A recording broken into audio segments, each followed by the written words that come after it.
Welcome back. This video continues our discussion of Genesis. We've looked at the beginning of the Bible, where it came from, how it came to be. We reminded each other that going to the Bible is not so much going to a book as it is going to a library with a collection of books. 39 books on the old top shelf, 27 books on the second shelf, all according to genre. We're looking at the first kind of genre in the Bible, historical literature. We talked about the book of Genesis, where it came from, and Genesis 1. Now let's continue the creation of the world, which is chapters 2 and 3. Many people, when they go to Genesis 2, will note that the creation story is told again and in a different way, and therefore there must be some major mistake going on between Genesis 1 and Genesis 2. And I want to say, of course there's not. As we said, everything here is perfectly intentioned. And here's how we can understand this, what's going on, as you segue into chapter 2. Think of it, if you will, that Genesis chapter 1 is like the overture to an opera. The curtains are closed, the orchestra is in the pit, and the orchestra is going to play all the main themes of what we're going to see in the next 3-hour opera. That's Genesis 1. The curtain is closed. We hear all the themes already there. Remember? The world is perfect, intentional. God will come to humanity. And God is pleased. God rests. God set up this beautiful world to praise him. Genesis 2 then, think of it as Act 1. The curtain opens, and instead of looking at the whole opera from 40,000 feet, we're going to zoom in, and now the Bible will start over with just the account of the creation of Adam, and the woman. Please notice, the woman is not named until the end of chapter 3, where she's then given the name Eve. So for right now, we're just talking about Adam in chapter 2. Interestingly, in Hebrew, Adam is simply a name that means of the earth, because Adam came from the dust of the earth. Why do I say that? Because there's a literary marker that tells the reader so. When chapter 2 begins with the words, "This is the account of," in Hebrew, you can say that with one word, Toledov. Now, do you remember when I told you in the last video what is the number of completion of things? And we said the completion of number of things is the number 10. Here we go. Genesis is this easy. The overture, chapter 1, perfect ordered. And then what follows are 10 Toledos, 10 stories, 10 this is the account of. It's that easy. It's that perfect. The first story then that will be told in Genesis is this is the account of Adam. Then we'll get the account of Noah and later Abraham and Joseph and Jacob. Overture, chapter 1, 10 stories. So we get to our first story, Genesis 2, and we'll see some amazing things here. We'll see that humanity is in the garden, and that the wonderful reference there that there's a river that flows in 4 directions from the garden. That's a way of saying that the garden, you see, the center of everything, is giving life to the whole world. The water flows in all directions. And then we'll see some amazing metaphors, symbols, things that will be introduced to in Genesis 2 that will tie the whole Bible together. Think about it. There's a mention of a tree and a garden. How does the Bible end in Revelation 22?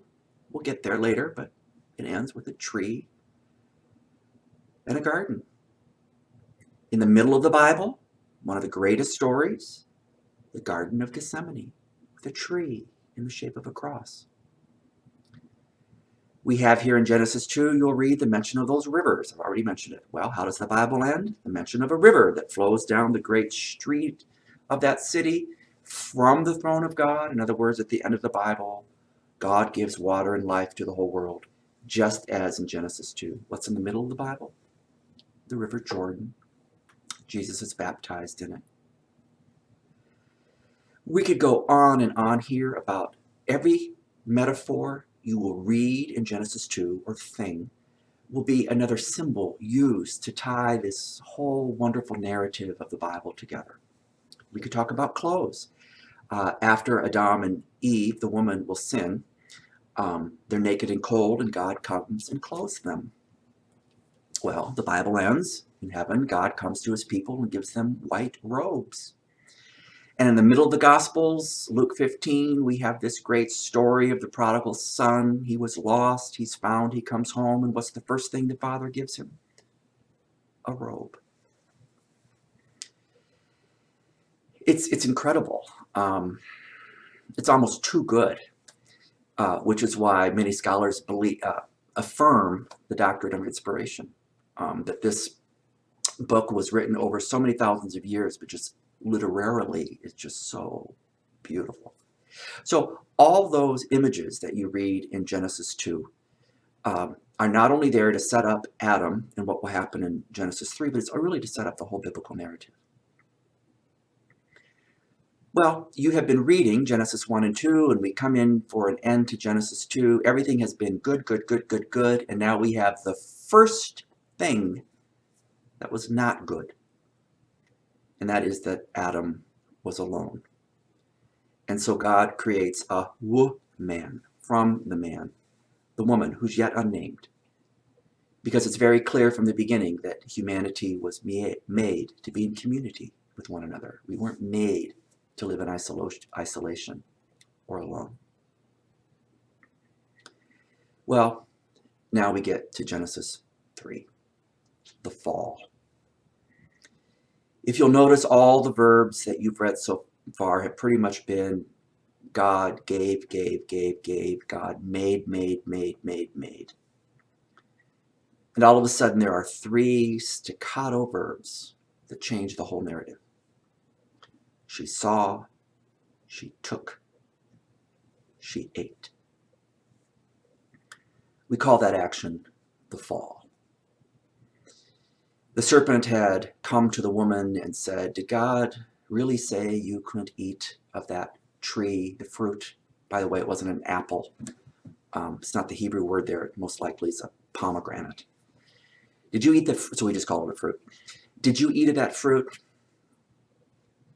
Did God say you cannot eat of that fruit? And the woman said, yeah, we can't eat of that because we'll surely die. And the serpent says, no, you won't die. The reason God doesn't want you to eat that fruit is because then he knows that you'll be made like him. And in that pride, the woman said, well, I'd like to be like God. Takes the fruit, offers it to Adam. He also takes the fruit. And the whole narrative is disrupted when humanity takes rather than receives. I wish we knew where the serpent came from. Notice, if you just look at the text, not anything extra canonical outside of the text doesn't say. I wish we knew how evil thoughts or sinful thoughts came into the woman's head in a place of paradise. We don't know that either. And also, isn't it an interesting observation that even in paradise, before the fall, before Genesis 3, even there was a thing that God said you can't have. Paradise is not having everything.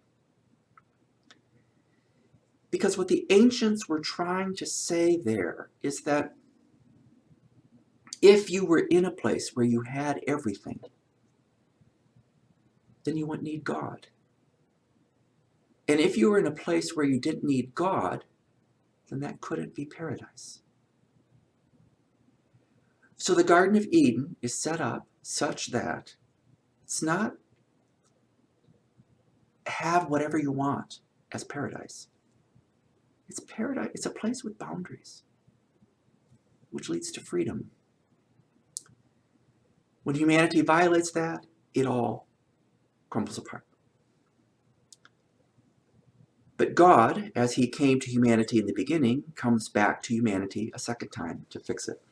As I often love to show students, you included, if this is my whole Bible, right? Everything I've talked to you about, the perfect, the setup, the everything, has all been told in this much paper. That's the setup and the fall. This will be the rescue plan. God comes to humanity. He says to Eve, he says to Adam, did you take of the fruit that I said not to eat? Adam, classic move, defers to the wife and says, well, the woman that you made with me and put here, she made me do it. So the camera pans to the woman and says, did you eat of that fruit? The woman, again, blames the serpent that was in the garden. And if only the writer had then turned to the serpent and said, and where did you come from? But the writer doesn't. All we know is that we received this condition. And so what God will now do, since there was disobedience, is that he'll curse the manner in both ways that humanity gives life. So for the woman who gives life by birth, that way is cursed. For Adam, who was a worker of the earth, his means of giving life is cursed. There'll be sweat of his brow and weeds. And even then, notice there's a promise. And God says, but someday I'm going to crush the head of that serpent. That's my promise. And he clothes them in mercy with skins and animal skins and sends them out of the garden. And thus begins the restorative work, the recreation. Now, quickly, the reader might ask, well, was that original fall, sin, did that only affect Mr. and Mrs. Adam? Incidentally, now, after the fall, the woman now is named Eve, mother of all living. So the reader asks, will this fall now affect only Adam and Eve? Well, the next story answers that. We have the story of Cain and Abel, their two boys. Cain will kill Abel, his own brother, and the blood cries up from the earth. So it's clear to the reader that that original fall didn't just affect Adam and Eve, but also their offspring. Well, then the reader says, well, was it just the Adam and Eve family and their two boys? Well, the story goes on to say pretty soon it's pretty clear the whole world is infected. Go on if you want and read all the way up to Noah and the flood. This fall didn't just affect Adam and Eve, but all of humanity. I know this is kind of simplistic, but the way I think of it, just think of with the fallen Adam and Eve. Now, all their descendants are kind of born with the sin gene. You can't not sin. In Latin, there was a phrase that before the fall, you were able not to sin. And after the fall, possum nam, possum caparum, now you're not able not to sin. In other words, a Christian takes this teaching and teaches that Johnny didn't become a sinner when he took a cookie from the cookie jar.